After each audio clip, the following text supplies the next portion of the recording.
예수께서 예루살렘 십자가를 지시기 위한 마지막 여정을 시작하시는 이 마지막 부분입니다. 이제 곧 예루살렘으로 들어가야 하는 시점이에요. 그런데 그 여행의 출발지 인근에 해당하는 베세다에서 예수님이 여러분이 잘 아시는 대로 한 베세다에서 한 소경을 만나죠. 그리고 그 소경의 눈에 침을 뱉어서 안수하셔서 그의 시력을 회복해 주시는 기사가 마가복음 8장에 나옵니다. 저는 이 이야기, 오늘 교재도 그렇게 말하고 있지만 이 예루살렘을 향한 출발점에서 제자들이 보는 앞에서 맹인의 눈을 뜨게 하고, 그다음 이제 예루살렘으로 들어가기 직전, 즉 전도 여행의 마지막 지점에서 바디메오의 눈을 뜨게 하는, 소경의 눈을 뜨게 하는 기적을 베푸십니다. 어쩌면 예수를 따라오는 12 제자를 포함하여 주변에 따르는 모든 사람들에게 한 여행의 시작과 끝을 소경의 눈을 띄우는 것으로 시작하고 마무리하셨다면, 오늘 우리에게도 십자가를 향해서, 하나님의 나라를 향해서 가는 우리 모두에게 이 사건은 시사하는 바가 대단히 큽니다. 본 자와 보지 못한 자, 굉장한 차이가 있는 거죠. 막연히 귀로 듣는, 백문이 불여일견이다. 100번 듣는 것보다 한 번 보는 것이 낫다고. 우리 인생 속에 예수 그리스도를 볼 수 있는 영적 눈이 떠져서 그가 단순히 성인이요, 그가 단순히 우리 인간으로 판단할 수 있는 나사렛 예수로 보이는지, 아니면 그가 다윗의 자손으로 보이는지에 관한, 오늘 이 거지 바디메오를 통해서 우리에게 들려주는 메시지는, 눈이 뜨지 않는 사람, 영적인 눈이 뜨이지 않는 사람은 예수를 향해서 나사렛 예수라 소리쳤고, 이미 그가 육체적으로 소경이나 그가 누군지 영적으로 알아본 바디메오는 그를 향하여 다윗의 자손이라고 소리쳤습니다. 우리가 예수 그리스도를 영으로 아는지 아니면 육으로 아는지, 이 부분에 대한 깊은 고민이 있어야 할 거라, 그런 생각이 듭니다. 47절에 방금 말씀드렸던 대로 사람들이 나사렛 예수라 이렇게 말합니다. 지나가는 사람들이 나사렛 예수시라 하는 말을 바디메오가 듣고, 바디메오, 바가 아들이란 뜻이요, 디메오 아들이란 뜻입니다. 디메오 아들 바디메오가 예수, 이 나사렛 사람이 지나간다라고 하는 소리를 듣고 그 나사렛 사람 예수를 향해서 다윗의 자손 예수야라고 소리 지릅니다. 나사렛 예수란 말과 다윗의 자손 예수, 이건 완전히 한 사람을 두고 완전히 대별되는 이름이거든요.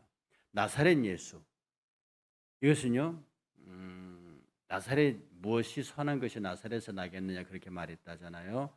굉장히 예수를 천시하고 무시하고 그리고 의심하는, 나사렛에서, 나사렛 사람인데, 그래서 예수를 무시하고 천시하고 아직은 예수를 그들의 메시아로 받아들이지 못하는, 다윗의 후손으로 받아들이지 못하는 그런 어투입니다.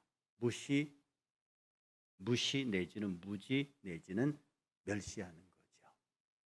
그런데 나사렛 예수라는 얘기를 듣는 소경 바디메오는 즉각 나사렛이란 말을 빼고 다윗의 자손 예수야라고 소리 지릅니다. 다윗의 자손은 메시아죠.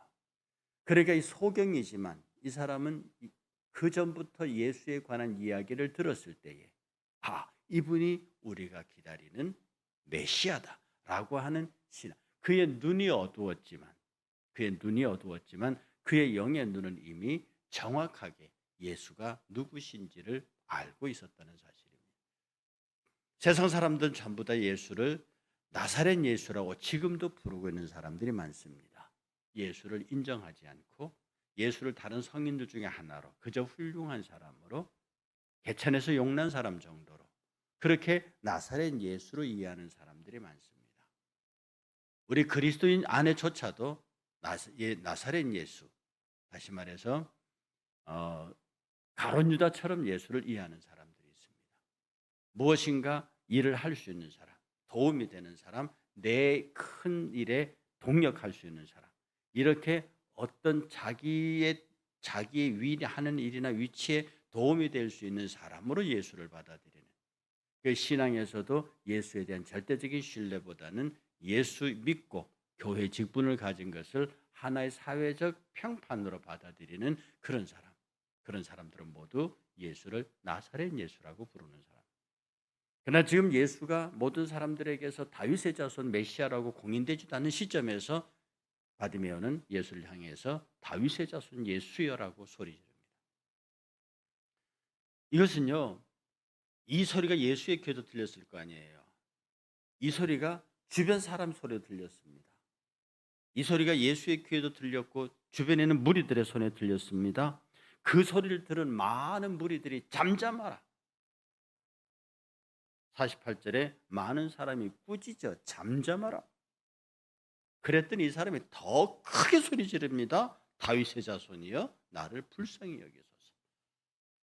저는 여기서 이 소경 바디메오의 성격과 그 성격 플러스 믿음을 봅니다.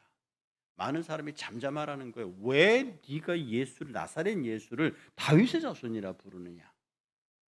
이게 서기관들과 바리새인들의 표현을 빌면 참남하도다. 신성모독이도다. 네가 감히 나사렛 사람에게 다윗의 자손이라니 하고 신성모독 참남하다. 예수를 나사렛 사람으로 보는 한 다윗의 자손에 걸맞지 않는 거야. 잠잠하라. 그랬더니 여기에 기죽지 않고 더 크게 소리 질러서 예수를 향하여 다윗의 자손 예수여라고 소리 지릅니다. 어쩌면 말입니다. 지금 우리가 이 시대가 바디메오 같이 소리 지를 수 있는 사람이 필요한지도 모릅니다. 예수의 복음을 전파했는데 확 누지릅니다. 코로나가 어쩐 데서 누지르고 주변의 환경이 뭐 기독교가 좀 욕을 먹고 이렇게 자꾸 우리를 누지릅니다. 그때 기가 죽어서 그때 의기소침해서 목소리를 그 나사렛 예수여라는 사람들이 뭐라고 하니까 다윗의 자손 예수여라고 옹알거렸다고 하면 내가 뭐 말이 그렇다는 거죠. 근데 예수님 좀 도와주세요. 이렇게 웅얼거리며 물러서지 않았습니다. 냅다 더 크게 소리 지르는 것이죠. 더 크게 소리 질러. 그가 더욱 크게 소리 질러 다윗의 자손 예수여 나를 불쌍히 여기소서. 똑같은 말을 더 세게 얘기합니다. 그랬더니 예수의 응답이 옵니다. 그 49절에 부른다는 단어가 3개 나와요. 이렇게 나옵니다. 예수께서 그 자리에 머물러 서십니다. 그리고 그를 부르십니다. 그를 부르세요. 부르라 하시니 잠잠하라 했던 그 사람들이 맹인을 부릅니다. 바디메오야 부르는 겁니다. 그 다음에 또 하는 말씀이 그가 너를 부르신다. 저는 이 부른다는 정교한 3 단어의 표현이 그 주변의 환경을 참 아름답게 묘사해 주고 있습니다. 예수님이 2번째 더 크게 소리 지른 소리를 듣고 그를 내게 불러라. 그러니까 그 말에 당황한 주변의 사람들이 소리 지르지 마 했는데 예수님 부르니까 야 바디메오, 얘 바디메오를 부릅니다. 그리고 가서 바디메오에게 지금 예수님이 너를 불러라고 얘기해 줍니다. 여러분 예수를 둘러싸고 있는 세상 사람들이 예수의 복음을 제대로 이해하지 못하는 얼치기 전도자들이 강한 사람 앞에서 정말 복음대로 살고자 하는 사람 앞에서 물러섭니다. 이게 어떤 신앙인들의 용기예요. 바디메오는 그러든 말든 그냥 다윗의 자손 예수여라고 더 크게 소리 지르는, 주변에서 뭐라고 하든 말든 내 눈앞에 지금 보이지 않는 내 눈앞에 지나가는 저분이 나사렛 예수시라. 그럼 저분은 다윗의 예수예요. 내가 들었던 다윗의 예수예요. 그의 확신을 가지고 더 세게 부릅니다. 어쩌면 지금 이 시대에 저와 여러분들의 신앙 속에 예수에 대한 이야기가, 교회에 대한 이야기가, 성도와 목회에 대한 이야기가 여러 우리가 그렇게 노력하고 회개하고 자정해서 불구하고 여전히 안티크리스찬들이 교회를 짓누르고 있는 이런 상황 속에서 안티크리스찬들 향해서 더 크게, 더 세게, 더욱 더 소리 질러서 다윗의 자손 예수여라고 말할 수 있는 복음에 대한 확신과 용기를 가지고 있어야 합니다. 그가 부르시거든요. 그가 우리의 기도소리를 들으시고 그가 우리의 안타까움을 권념하시고 부르니 주변의 사람들이 너를 부른다 하고 그리고 그 부름의 이야기를 우리에게 전해줄 수 있는, 어쩌면 세상이 역으로 우리를 그리스도에게로 더 가까이 가게, 세상이 하는 짓을 통해서 우리가 더 그리스도에게로 가까이 갈 수 있는 기회가 올 수도 있고 계기가 될 수도 있다. 그러므로 세상의 박해가 세상이 우리를 위협하는 것이 항상 나쁜 것은 아니다. 적정 불안 효과라는 게 있죠. 적전 불안 효과. 적이 앞에 있으므로 더 긴장하고 적이 나를 위해하려고 함으로써 더 성을 견고히 지키는, 이걸 적전 불안 효과라 합니다. 내 앞에 적이 있다고 해서 꼭 나쁜 건 아니에요. 나를, 내 신앙을 위협하고 내가 예수 그리스도를 믿는 데에 나를 회방하는 사람이 있으면 오히려 더 경성하여서 내 신앙의 성을 잘 쌓을 수도 있는 겁니다. 그 어쨌든 불렀거든요. 그가 너를 부르신다 하는 것에 관한 이 바디메의 반응을 보세요. 겉옷을 내버렸습니다. 이 겉옷은 거지 바디메가 갖고 있는 전부입니다. 당시 바디메 이 겉옷은 저당 잡을 수 있는 옷이거든요. 잡으면 안 되는 건데 저당도 잡을 수 있을 만큼 개인에게는 소중한 겁니다. 그래서 비유에도 누가 네 겉옷을 저당 잡고 자면 소고기 내줘버려, 그런 얘기 나오잖아요. 겉옷은 저당을 잡으면 안 되는 건데 그 저당을 잡힐 만큼 개인에게는 가치 있는 거예요. 그 부르신다는 얘기 듣고 거지에게 딱 하나 있는, 이게 추운 밤에는 그걸 덮고 자야 돼요. 낮에는 뜨거운 열사를 그걸로 막아야 되는 거예요. 근데 그걸 버리고 예수에게 뛰어갑니다.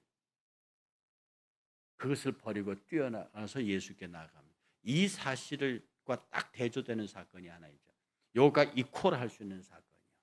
성전에서 헌금하는 두렙돈 하는, 많은 사람 부자가 돈을 뭉치로 넣은 것과 두렙돈을 넣는 여인을 앞에 놓고 예수님이 어떻게 말했냐면 그 여인은 더 많이 했다. 왜?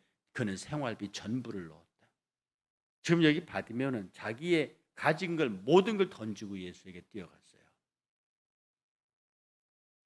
예수께서 부자 청년에게 네가 가진 걸 다 나눠주고 나를 따르라. 그가 재산이 많은 거로 근심하면서 예수를 떠나갔습니다. 명백히 대조되는 사건이죠. 우리가 예수를 믿으면서 바디메오처럼 단 한 번이라도 내 겉옷을 벗어버리고 예수를 향하여 뛰어간 적이 있는가? 내가 가장 소중히 여긴 것을, 소중히 여겼던 것, 내 꿈과 희망이라고 할 수 있는 것들을 포기하면서 예수의 길을 따라가 본 적이 있는가? 그리고 내가 예수 앞에 헌신하며 정말로 아낌없이 주님 앞에 내 겉옷을 던져버린 일이 있는가? 오늘 이 아침에 이 부분에 대해서 깊이 생각해 볼 필요가 있습니다. 예수님과 바디메오가 만났습니다. 예수님의 질문이 아주 직설적입니다. 돌리지 않습니다. 시험해 보지도 않습니다. 딱 묻습니다. 내가 어떻게 해줄까? 무엇을 해줄까? 이미 예수께서 다윗의 자손 예수야라고 하는 그 외침을 2번 들으신 이후로 더 이상 그의 믿음, 그의 모든 것들을 시험해 보거나 해볼 필요가 없는 거죠. 겉옷을 벗고 뛰어나오는 그 바디메오를 보면서 예수님은 다른 생각을 하지 않아서 지금 바로 푹 찌릅니다. 어떻게 해줄까? 바디메오 보세요. 성전 미문 앞에서요. 성전 미문에서 안전뱅이가 베드로와 야고보 지나가는 걸 보고 뭘 달라고 그랬어요? 은과 금을 달라고 그랬어요. 그러나 이 안전뱅이에게서 가장 필요한 건 일어서는 거예요. 일어서서 자기 발로 걷고 뛰어야 그에게는 그 문을 자기가 해결할 수 있는 거거든요. 그런데 그는 거지였고 그 자리에 앉아서 성전 미문에 출입하는 사람들에게서 금과 은을 원했던 거예요. 그러니까 베드로가 은과 금은 내게 없거니와 내게 있는 것으로 내게 주노니 나사렛 예수의 이름으로 일어나 거라. 이 사건이란단 말이에요. 그런데 여기 이 소경은요, 그 예수를 향해서 저 은과 금 주세요 이렇게 말하지 않았습니다. 저 눈뜨기를 원합니다. 너무 선명하고 너무 근원적이고 본질적인 간구가 있는 거예요. 우리가 예수님 앞에서 기도하고 우리가 하나님을 매일 배울 때에 내가 하는 기도가 이렇게 그냥 허공을 붕붕 때리는, 그냥 이렇게 일상의 언어로 내가 내 구할 바, 내 원하는 바를 직설적으로 내가 예수 그리스도의 다윗의 자손 예수야라고 소리 질렀고, 내가 주는 그리스도 살아계신 하나님의 아들이라고 고백했고, 내가 예수 그리스도의 거룩한 은혜의 힘과 주의 보좌 앞에 나왔어요. 우리가 하나님 앞에서 내가 당신의 아들 예수 그리스도의 십자가의 보혈을 내세우고 당신 앞에 왔어요. 예, 하나님께서는 당신의 아들의 그 십자가의 보혈을 보시고 나를 향하여 의인이냐고 묻지 않으시거든요. 네가 죄인이라고 정죄하지 않으시거든요. 내가 들고 있는 예수의 십자가의 보혈만 그걸 보고 어떻게 해줄까? 이렇게 나오죠. 무엇이든지 구하라. 이렇게 나오는데, 그런데 우리는 자꾸 말을 돌려요. 예수를 시험해보는 말, 환경을 시험해보는, 이거 돌립니다. 그러면 응답은 여전히 더뎌지고 불확실해지는 거예요. 받으면 딱 부러지게 말합니다. 눈뜨기를 원하나이다. 이 말 속에는 당신만은 내 눈을 뜨게 할 수 있습니다. 내가 눈 감은 상태에서 들을 그 많은 이야기들, 그 많은 사건들은 내 눈을 뜨게 하고도 남습니다. 나는 당신이 내 눈을 뜨게 하는데 전혀 의심의 여지가 없습니다. 내가 겉옷을 벗고 뛰어나온 것, 당신이 내 눈을 고칠 수 있기 때문입니다. 사람들이 내게 뭐라고 할 때 내가 더 큰 소리를 지른 것도 당신은 내 눈을 뜨게 할 수 있기 때문입니다. 이 명백한 자기주장, 신앙의 확신, 고백, 이게 예수의 마음을 정말로 기쁘게 하셨고, 예수께서 그를 향하여 하실 일들에 대해 주저없이 행하게 하셨습니다. 예수께서 이르시되 내 믿음이 너를 구원하였느니라. 이 구원의 메시지는 두 개예요. 네 눈 고쳐졌다. 그 다음에 네가 나의 영원한 소유, 너의 영이 구원받았다. 두 가지 메시지가 같이 가는 거예요. 우리 신앙 안에서 예수 그리스도의 축복의 의사는요, 예수께서 물질을 축복하셔도 그 물질의 축복 속에는 더불어 구원의 역사, 구원받은 백성들을 향한 하나님의 은혜의 복이 같이 따라오는 겁니다. 그 성도들의 하나님 앞에서 복받는 것, 그것은 단순히 물질적인 것만 아닙니다. 정신적인 것만 아닙니다. 하나님이 우리에게 축복하신 물질의 축복은 영원한 세계의 것과 어울려서 같이 오는 겁니다. 그러니 아름다운 거예요. 그 영원한 세계의 것과 같이 어울려지 않으면 그 물질은 저주입니다. 세상의 마귀가 세상 사람들에게 주는 물질의 축복은요, 거기에 그리스도가 함께 오지 않거든요. 구원이 함께 오지 않아요. 그래서 아무리 많은 물질을 갖고 있더라도 그는 저주 덩어리를 갖고 있는 겁니다. 그래서 그 많은 물질을 가지고 지옥으로 갈 수밖에 없는 거예요. 마귀도 그를 지옥으로부터 놓치지 않기 위해서 그에게 악한 물질을 덤태기로 앉혀놓는, 그 자체가 저주요. 그에게는 돈 있음 자체가 그를 영원한 생명으로 오게 하지 못하는 저주가 된다는 사실. 그러나 그리스도는 작은 축복을 받더라도, 작은 액수라도, 작은 복이라도 거기에는 그리스도가 함께 옵니다. 거기에 그리스도의 은혜와 역사가 함께 온다고. 놀라운 하나님, 우리의 구원의 역사를 이루게 되고요. 그래서 너를 구원하였느라 하시니 그가 곧 보게 되어 예수를 길에서 따르니라. 그전에 길가에 앉아가지고 한 푼 주세요 했던 사람입니다. 길가에 앉아서 저 좀 도와주세요 했던 사람입니다. 이제는 눈이 밝아지고 구원받은 그가 길 위에서 예수를 따라가는 장면입니다. 그래서 오늘 이 교재는 그렇게 묻네요. 당신은 길가의 사람입니까? 길 위의 사람입니까? 참 의미 있는 질문입니다. 우리가 길가의 방관자, 제3자로 서서 다른 사람에게 손을 벌리는 사람이지, 아니면 길 위로 올라와서 예수를 따라가면서 그를 찬송하고 예수께서 내게 행하신 모든 일들을 증거하는 증인의 삶을 살 것인지, 그건 굉장히 중요하죠. 오늘 우리는 디메오의 아들 이 바디메오를 통해서 우리는 생각합니다. 정말 내가 예수 그리스도를 나사렛 예수라고 하는 좀 개천에서 용난 훌륭한 사람 정도로 이해하고 있는 건지, 아니면 그가 다윗의 자손, 나의 구세주인지, 그리고 구세주에 걸맞게 대접했는지, 나는 단 한 번이라도 내 겉옷을 벗어 팽개치고 그의 부름에 대답해 본 적이 있는지, 내 기도가 빙빙 돌거나 허공을 찌르는 외곽을 도는 게 아니라 바로 직설적으로 내 눈 뜨기를 원하나이다. 사랑하는 여러분, 여러분에게도요, 물질의 기도가, 자녀를 위한 기도가 여러 개 있겠지만, 여러분이 본질적으로 해결해야 할 기도의 제목이 있습니다. 그거, 여러분, 오늘 이 아침에 묻습니다. 내게 물질도 필요하고 건강도 필요하고 자녀도 필요하고 다 필요하지만 그것은 은과 금에 해당하는 것이 있어요. 본질적으로 일어나 걸어라, 내 눈을 뜨는, 본질적으로 내가 해결해야 될 문제가 있어요. 이 문제에 대한 깊은 고민이 있고, 오늘 이 아침 기도하실 때 바로 그것을 구해서 주님도 그 구한 것을 기다리실 것이고요. 내가 다윗의 자손 예수야라고 소리 질러서 이 자리에 와 있는 이상 우리 입에서 구하는 그 즉시 너는 구원을 얻었다. 영적인 구원은 물론이요, 네가 원하는 까지 얻었다라고 하는 주님의 큰 응답, 주님이 위로부터 주시는 하늘의 축복을 누리시는 여러분이 될 수 있을 겁니다. 이 은혜가 함께 하시기를 주의 이름으로 축복합니다.